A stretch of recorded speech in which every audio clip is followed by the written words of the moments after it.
My name is Sarah Mitchell, and for as long as I can remember, I've lived in a world that never stops moving. I was born and raised in New York City, where days blur into nights and everyone seems to be chasing something. Money, success, love, or just the next milestone. I was no different. By the age of 28, I had a good job at a marketing firm, a small but cozy apartment, a calendar packed with meetings, brunches, gym sessions, and social events that never left me much time to breathe. But all it took was one phone call to shatter that routine. It was a rainy Tuesday when my mom called. Her voice was gentle but heavy with concern. "Sarah," she said, "your grandfather isn't doing well. Not health-wise, he's fine physically. But he's lonely." Those words echoed in my ears long after I hung up. I hadn't seen Grandpa Robert in nearly 10 years. Not since my grandmother passed away. We used to be close. I spent nearly every summer as a child in Willow Creek, the little rural town he lived in. I remembered how he'd take me fishing by the lake, how we'd roast marshmallows in the backyard, how he'd read me stories by lantern light when the power went out during thunderstorms. He was my safe place. But life happened. I got older. Summers turned into internships, part-time jobs, travel plans. Then college came, and I moved to the city permanently. My visits became fewer, then non-existent. I always told myself I'd go next year. There's always a next year, until there isn't. That night, I lay awake replaying memories of Grandpa. The way he used to hum old jazz tunes while fixing things around the house.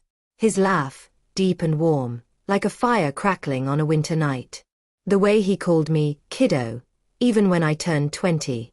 I missed him, and I didn't even realize how much until now. By morning, my mind was made up. I canceled my meetings, packed a weekend bag, and hit the road. The drive to Willow Creek took just over 3 hours. But emotionally, it felt like traveling back in time. The further I got from the city, the clearer my thoughts became. The landscape changed too.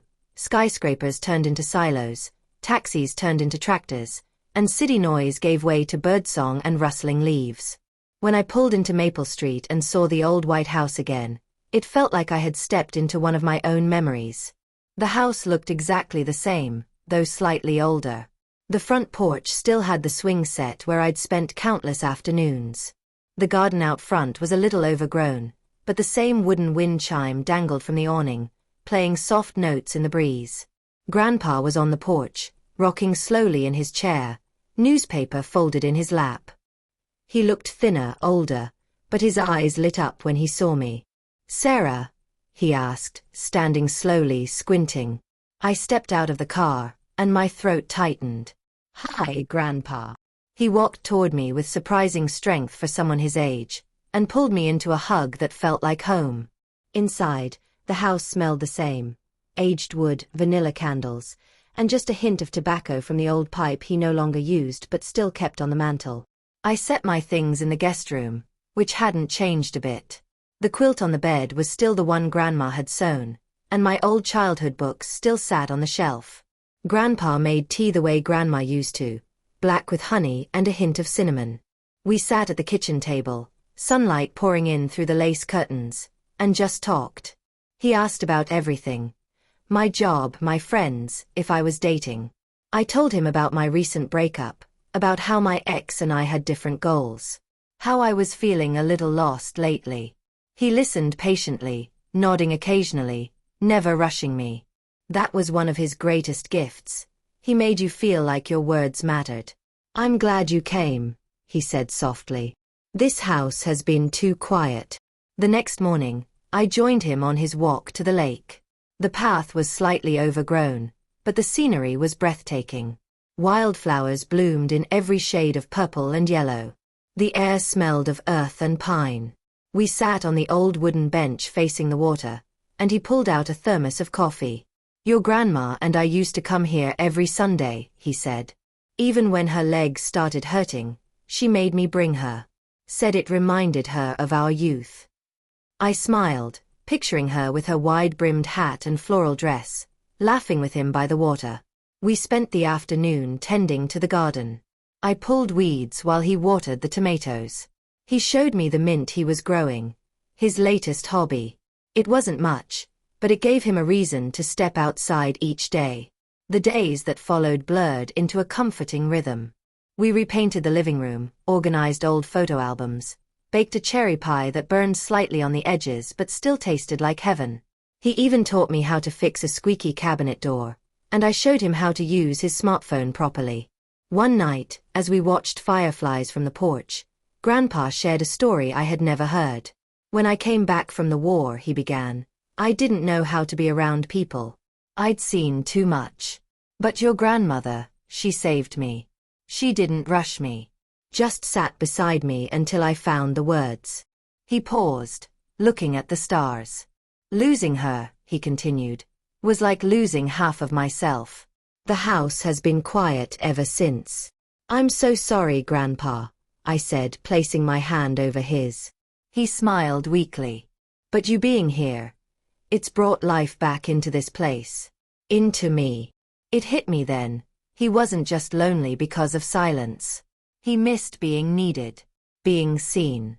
And in that moment, I realized I'd needed this too. The stillness. The connection. The reminder of where I came from. One morning, we drove into town together. Willow Creek was small, but full of charm. The bakery still sold the best cinnamon rolls, and the local library had a mural I'd helped paint when I was 12. We stopped by the general store, and Grandpa proudly introduced me to everyone. This is my granddaughter, Sarah. She's a city girl now, he'd say with a grin, and everyone welcomed me like I'd never left. Later that week, I found a dusty box of Grandma's old recipes in the attic. We decided to recreate her Sunday roast.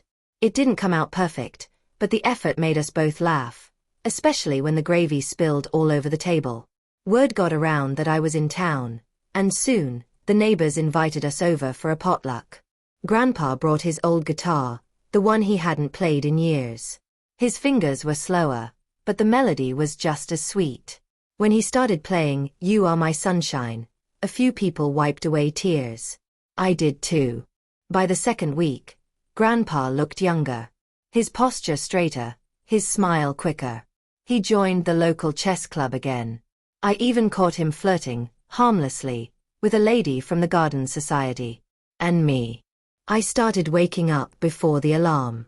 I started writing again, something I hadn't done since college. I walked barefoot on the grass and stared at the sky for no reason.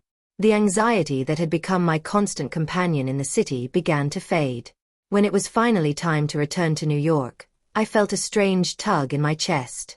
I stood by the car, keys in hand, hesitating. You'll come back soon? Grandpa asked, standing on the porch. Every month, I promised. He nodded, then added, You know, this place could use a second chair on the porch. Just sayin'. I laughed, hugging him tightly.